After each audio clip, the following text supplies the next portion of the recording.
حاضرین، آج کے خطبہ جمعہ میں آپ حضرات کے سامنے جس عنوان پر اور جس ٹاپک پر گفتگو کروں گا وہ موضوع رمضان اور موسم نیکیوں کا موسم بہار انشاءاللہ العزیز اس ٹاپک پر گفتگو ہوگی۔ رب العالمین سے دعا ہے کہ مجھے حق بات کہنے اور ہم سب کو اس پر عمل پیرا ہونے کی توفیق عطا فرمائے، آمین یا رب العالمین۔ حاضرین، جیسا کہ آپ حضرات کو معلوم ہے کہ رمضان المبارک کا آغاز ہو چکا ہے، کہ ایک ایسا مہینہ کہ جس مہینے کو اللہ رب العالمین نے تمام مہینوں کا سردار بنایا، کہ ایک ایسا مہینہ کہ جس مہینے میں رب العالمین جہنم کے دروازوں کو بند کرتا ہے اور جنت کے دروازوں کو کھول دیتا ہے۔ ایک ایسا مہینہ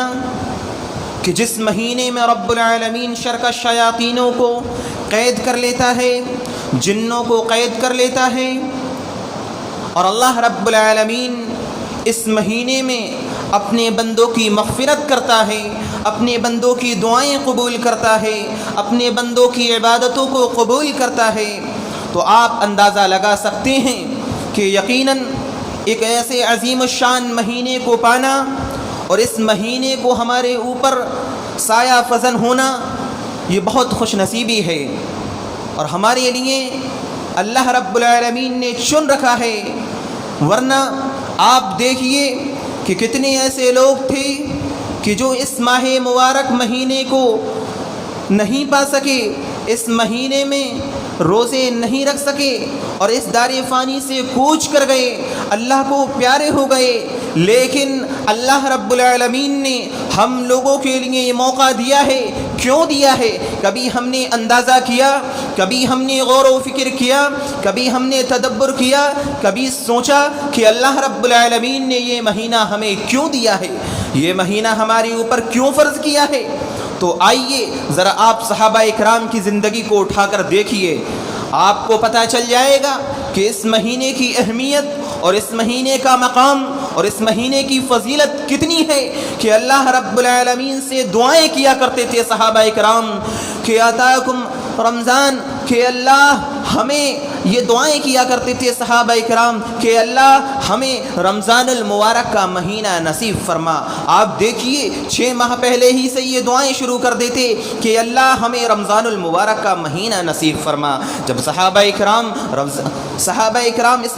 اس مبارک مہینے کو پا لیتے اور جب اس مہینے کے روزوں کو رکھ لیتے اور عبادتیں کر لیتے، تو آپ دیکھیے کہ جب رمضان المبارک کا مہینہ گزر جاتا تو صحابہ اکرام یہ دعائیں کرتے کہ اللہ ہم نے جو رمضان المبارک کا مہینہ رکھا ہے، ہم نے جو روزے رکھے ہیں، ہم نے جو عبادتیں کی ہیں، ہم نے جو قیام کیے ہیں اور ہم نے جو دعائیں مانگی ہیں، اللہ اس مہینے کو قبول کر لینا، اس مہینے کے روزوں کو قبول کر لینا، ہماری دعاؤں کو قبول کر لینا، ہمارے استغفاروں کو قبول کر لینا۔ آپ دیکھیے کہ 6 ماہ تک یہ دعائیں کیا کرتے تھے۔ اور آگے اس مہینے کا مقام کیا ہے اور اس مہینے کی فضیلت کیا ہے، اور یہ مہینہ نیکیوں کا موسم بہار کیوں ہے، آپ اندازہ لگائیے۔ حضرت طلحہ رضی اللہ تعالی عنہ کی اس حدیث سے کہ بیان کرتے ہیں کہ الیس قد مکث ھذا سنۃ، اس حدیث کے اندر آپ اندازہ لگائیے کہ کتنی جامع بات بیان کی جا رہی ہے، کہ حضرت طلحہ رضی اللہ تعالی عنہ اپنے خواب میں دیکھتے ہیں، کیا دیکھتے ہیں کہ 2 آدمی اللہ کے نبی کے پاس بے وقت اسلام قبول کرتے ہیں، اور آپ نے یہ حدیث بارہا سنی ہوگی، لیکن اس مہینے کی اہمیت اور اس مہینے کا مقام کتنا اونچا ہے آپ ان 2 صحابی سے اندازہ لگا سکتے ہیں کہ بیک وقت اسلام قبول کرتے ہیں اور اللہ کے نبی کے پاس پہنچ کر اسلام میں داخل ہو جاتے ہیں۔ تو آپ دیکھیے جو اللہ کی عبادت کیا کرتا تھا جو بندہ، ایک بندہ جن میں سے عبادت کرنے والا بہت زیادہ تھا، عبادت بہت کیا کرتا تھا، لیکن وہ بندہ اللہ کی راہ میں شہید ہو جاتا ہے، اس کو شہادت کا درجہ مل جاتا ہے، وہ اللہ کی راہ میں شہید ہو جاتا ہے۔ لیکن جس میں سے جو دوسرا بھائی ہے وہ کم عبادت گزار تھا، وہ پہلے آدمی کے بالمقابل کم عبادت گزار تھا، لیکن اللہ رب العالمین نے اس آدمی کو، جو دوسرا آدمی ہے، اسے 1 سال کی مہلت دی، اور اسی مہلت میں اللہ رب العالمین نے رمضان المبارک کا مہینہ اسے نصیب فرمایا۔ آپ دیکھیے کہ جب اس شخص کو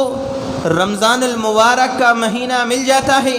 جب وہ شخص رمضان المبارک کی روزے رکھتا ہے، اللہ سے دعائیں کرتا ہے، توبہ کرتا ہے، استغفار کرتا ہے، تو آپ دیکھیے کہ حضرت طلحہ رضی اللہ تعالیٰ عنہ خواب میں کیا دیکھتے ہیں کہ میں جنت کے دروازے پر کھڑا ہوں،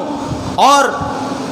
اس شخص کو ایک فرشتہ آتا ہے اور اس شخص کو اندر لے جاتا ہے، جو شخص 1 سال کے بعد انتقال کیا، جس کو اللہ رب العالمین نے رمضان المبارک کا مہینہ نصیب فرمایا، جو آدمی پہلے آدمی سے بعد میں انتقال کیا، جو آدمی شہید تھا، اس کو نہیں، بلکہ جو آدمی 1 سال کے بعد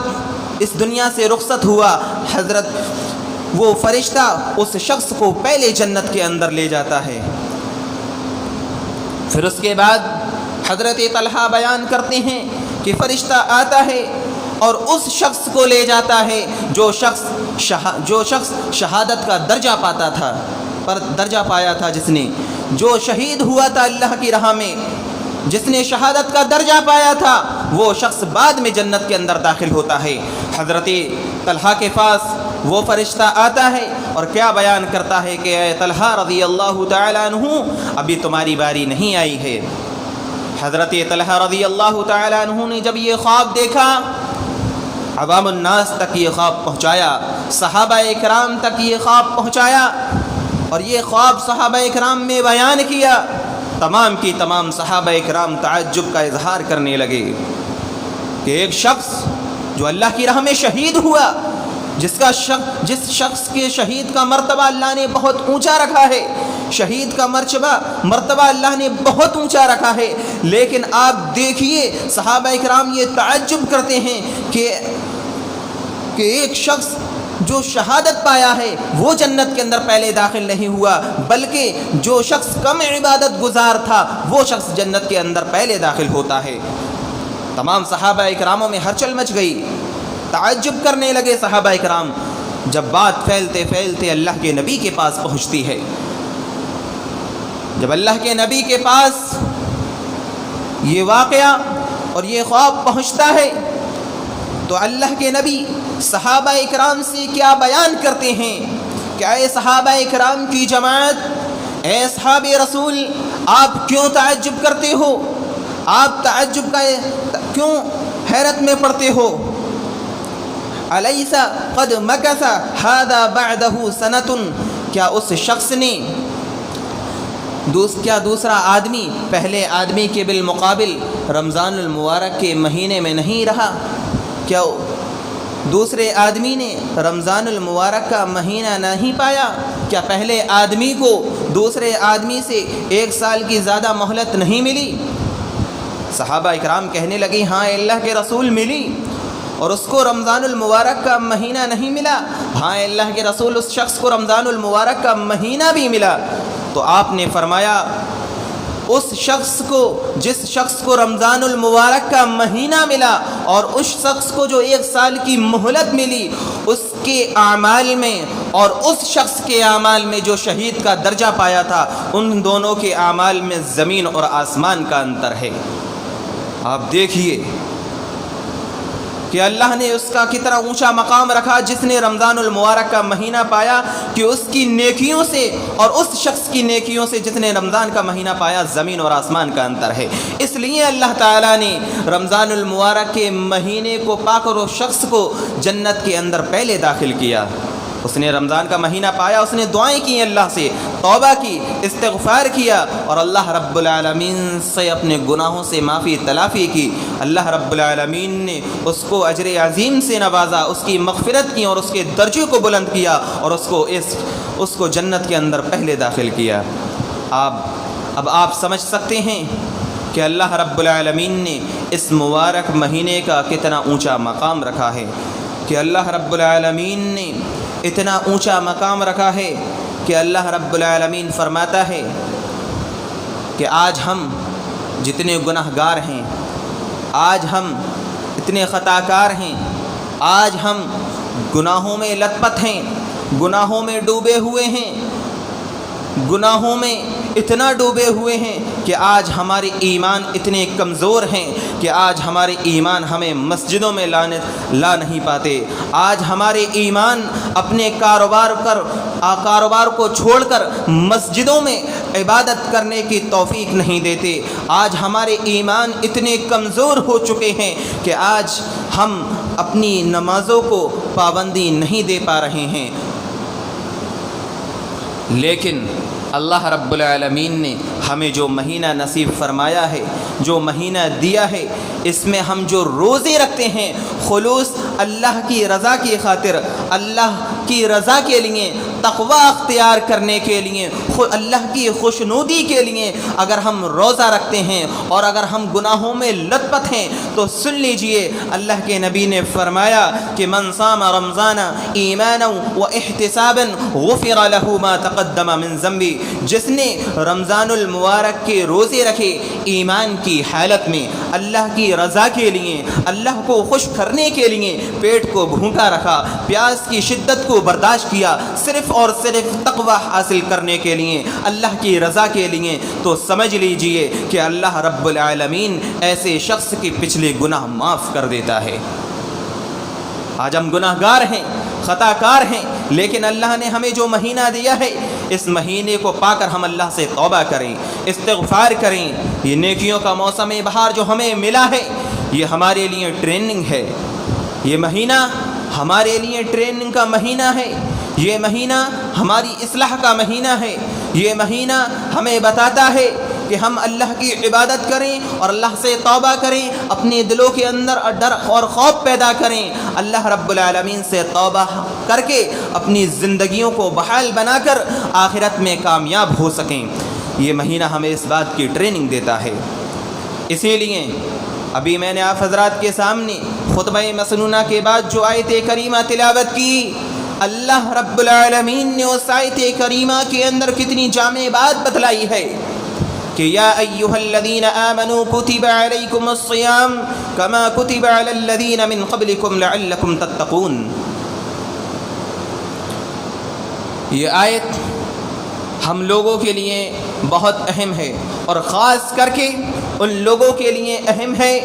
جو لوگ کہنے کو تو مسلمان ہیں، کہنے کو تو مسلمان گھرانے میں پیدا ہوئے ہیں، کہنے کو تو اس نبی کے امتی ہیں، لیکن اس مہینے کو پا کر بھی روزہ نہیں رکھتے ہیں اور اس مہینے کو پا کر بھی عام دن سمجھ کر یوں ہی گزار دیتے ہیں، تو سمجھ لیجئے اللہ تعالیٰ نے اس آیت کریمہ کے اندر ارشاد فرمایا یا ایھا الذین آمنوا کتب علیکم الصیام، کہ اے ایمان والو تمہارے اوپر رمضان کے روزے فرض کیے ہیں۔ اللہ رب العالمین نے رمضان المبارک کے مہینے کے روزے ہمارے اوپر فرض کیے ہیں اور اسی طرح سے فرض کیے ہیں جس طرح پچھلی امتوں پر روزے فرض کیے گئے تھے۔ اللہ رب العالمین نے ہمارے اوپر اسی طرح سے رمضان کے روزے فرض کیے ہیں جس طرح سے پچھلی امتوں پر رمضان کے روزے فرض کیے گئے تھے۔ اب سوال یہاں پر یہ پیدا ہوتا ہے کہ اللہ نے رمضان کے روزے ہمارے اوپر کیوں فرض کیے ہیں؟ اللہ نے ہمارے اوپر رمضان کے روزے فرض کیوں کیے ہیں؟ تو آگے آپ دیکھیے کتنی جامع بات اللہ نے قرآن مجید کے اندر بیان فرمائی ہے کہ لعلکم تتقون، تاکہ تم متقی بن جاؤ، تاکہ تمہارے دل کے اندر اللہ کا تقوی پیدا ہو جائے، تاکہ تمہارے دلوں کے اندر اللہ کا ڈر اور خوف پیدا ہو جائے، تاکہ تم کامیاب ہو جاؤ اور تم اپنے دلوں کے اندر اللہ کا تقوی پیدا کر لو۔ اس لیے رمضان المبارک کے روزے تمہارے اوپر فرض کیے گئے ہیں۔ اور آپ دیکھیے یہ تو اللہ نے رمضان المبارک کے ہمارے اوپر جو روزے فرض کیے گئے ہیں اس کی بات بیان فرمائی۔ اب آپ آگے دیکھیے کتنی جامع بات اللہ تعالیٰ نے بیان فرمائی ہے کہ شہر رمضان الذی انزل فیہ القرآن ھدی للناس وبینات من الھدی والفرقان فمن شہد منکم الشہر فلیصم، کہ اللہ تبارک و تعالیٰ نے اتنی جامع بات بتلائی ہے اس آیت کریمہ کے اندر کہ ہم جتنا اپنے کاروباروں میں مصروف رہتے ہیں، ہم جتنا اپنے گھروں کے اندر یوں ہی آرام میں اس مہینے میں مصروف رہتے ہیں، پورا دن گزر جاتا ہے سونے میں، پورا دن گزر جاتا ہے آرام کرنے میں، لیکن آپ اندازہ لگائیے کہ اللہ تعالیٰ نے اس مبارک مہینے کے اندر ایک بات ایسی بتائی ہے جو ہمارے لیے باعث ہدایت ہے، باعث رہنمائی ہے، کہ اللہ تعالیٰ نے فرمایا ہے کہ یہ وہ رمضان المبارک کا مہینہ ہے کہ جس مہینے کے اندر اللہ رب العالمین نے قرآن مجید کو نازل کیا۔ شہر رمضان الذی انزل فیہ القرآن ھدی للناس، آگے اللہ نے فرمایا پوری انسانیت کے لیے یہ قرآن ہدایت ہے۔ اس قرآن کو اللہ نے ہدایت کیوں کہا، اور یہ کیوں کہا پوری کائنات کے لیے ہدایت ہے؟ کیونکہ اللہ تبارک و تعالی نے اس کلامی مجید کے اندر حق اور باطل کے اندر فرق کرنے والی چیزیں مہیا کی ہیں، باتیں ایسی بیان کی ہیں جو ہم حق اور باطل کے اندر فرق پیدا کر سکیں، برائی سے رک سکیں، کامیاب ہو سکیں۔ اس قرآن کے اندر اللہ تبارک و تعالی نے ہمارے لیے باعث ہدایت رکھی ہے، تو ہمیں چاہیے کہ ہم زیادہ سے زیادہ اس قرآن مجید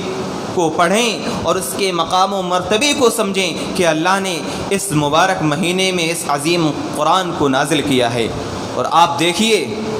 کہ ہم جو عام دنوں میں قرآن کی تلاوت کرتے ہیں، اور جب اس مہینے کے اندر اللہ تعالیٰ جب ہم قرآن کی تلاوت کرتے ہیں تو اللہ تبارک و تعالیٰ نے کتنا اونچا مقام رکھا ہے اس قرآن پڑھنے والے کا۔ اگر ہم ایک لفظ کہتے ہیں الف لام میم، یہ 3 لفظ ہو گئے، اگر ہم ایک لفظ اپنی زبان اطر سے نکالتے ہیں الف، تو اللہ تعالیٰ ہمارے نامہ اعمالوں میں 10 نیکیاں لکھ دیتا ہے۔ جب ہم لام کہتے ہیں 20 نیکیاں لکھ دی جاتی ہیں، جب ہم میم کہتے ہیں 30 نیکیاں لکھ دی جاتی ہیں۔ آپ دیکھیے کہ اللہ تبارک و تعالی نے کتنا اونچا مقام اس قرآن مجید کا رکھا ہے کہ جو شخص بھی اس کی تلاوت کرتا ہے کہ اللہ تعالیٰ اس ایک حرف کے پڑھنے پر ہمیں 10 نیکیاں دیتا ہے، اور جب ہم اس قرآن مجید کا ایک پارہ پڑھتے ہوں گے تو آپ اندازہ نہیں لگا سکتے کہ اللہ تعالیٰ کتنا ہماری نیکیوں میں اضافہ کرتا ہوگا۔ اور جب ہم اس مہینے کے اندر قرآن کی تلاوت کیا کرتے ہوں گے، پورا قرآن مجید کرتے ہوں گے، تو اللہ تعالیٰ ہماری نیکیوں میں کتنا اضافہ کرتا ہوگا۔ اللہ تعالیٰ ہماری نیکیاں، ہمارے نامہ اعمالوں میں کتنی نیکیاں درج کرتا ہوگا، ہم اندازہ نہیں لگا سکتے۔ اور آپ دیکھیے کہ جب رمضان المبارک کا مہینہ آتا، نبی محترم صلی اللہ علیہ وسلم قرآن کریم کی تلاوت شروع کر دیتے اور حضرت جبرائیل علیہ السلام کو اپنا قرآن سناتے، یعنی رمضان المبارک کے مہینے میں نبی محترم صلی اللہ علیہ وسلم حضرت جبرائیل علیہ السلام کو اپنا استاد بنا لیتے اور خود شاگرد بن جاتے اور قرآن کریم کی تلاوت کرتے اور قرآن کریم پڑھ کر حضرت جبرائیل علیہ السلام کو سناتے۔ یہ اللہ کے نبی رمضان المبارک کے اندر اتنی تلاوت کیا کرتے تھے۔ اور آپ دیکھیے کہ جب آپ کی وفات کا وقت آتا ہے، جب آپ کی زندگی کا آخری سال آتا ہے اور آخری رمضان آتا ہے، تو اللہ کے نبی آخری رمضان میں 2 قرآن کرتے ہیں، یعنی 2 قرآن مکمل کرتے ہیں۔ تو ہم اندازہ لگا سکتے ہیں کہ ہم کو بھی چاہیے کہ ہم اس ماہ مبارک میں زیادہ سے زیادہ قرآن کی تلاوت کریں اور اپنے نامہ اعمالوں میں زیادہ سے زیادہ نیکیوں کا اضافہ کریں اور اپنے نامہ اعمالوں میں زیادہ سے زیادہ نیکیوں کو درج کریں تاکہ ہم آخرت میں کامیاب ہو سکیں اور دنیا کے اندر بھی کامیاب ہو سکیں۔ اللہ تبارک و تعالی نے فرمایا ہے وہی شخص کامیاب ہے فمن زحزح عن النار وادخل الجنۃ فقد فاز، کہ جو کل قیامت کے دن جہنم کی آگ سے بچا لیا گیا اور جنت کے اندر داخل کر دیا گیا وہی شخص کامیاب ہے۔ کامیاب وہ نہیں ہے جو دنیا کے اندر یہ سمجھتا ہے میں نے مال و دولت اکٹھی کر لی، میں نے اپنی بال بچوں کو بڑا کر کے اس کو اس کے مقام تک پہنچا دیا، اس کی شادی شدہ اس کی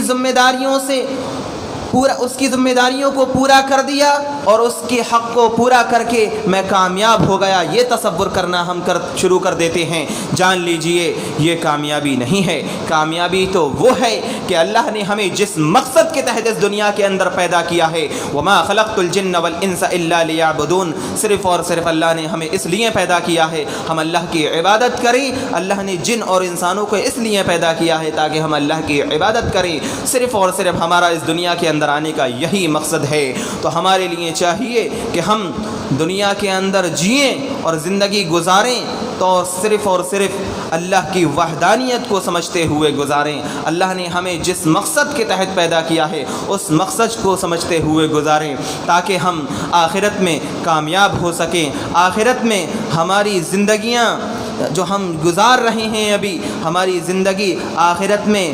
نجات کا ذریعہ بن سکے، آخرت میں ہم جنت کے اندر داخل ہو سکیں۔ ہمیں زیادہ سے زیادہ دعائیں یہ کرنی چاہیے۔ تو ہمیں اس وقت اس مہینے میں زیادہ سے زیادہ اللہ رب العالمین سے توبہ اور استغفار کرنا چاہیے اور زیادہ سے زیادہ اللہ کا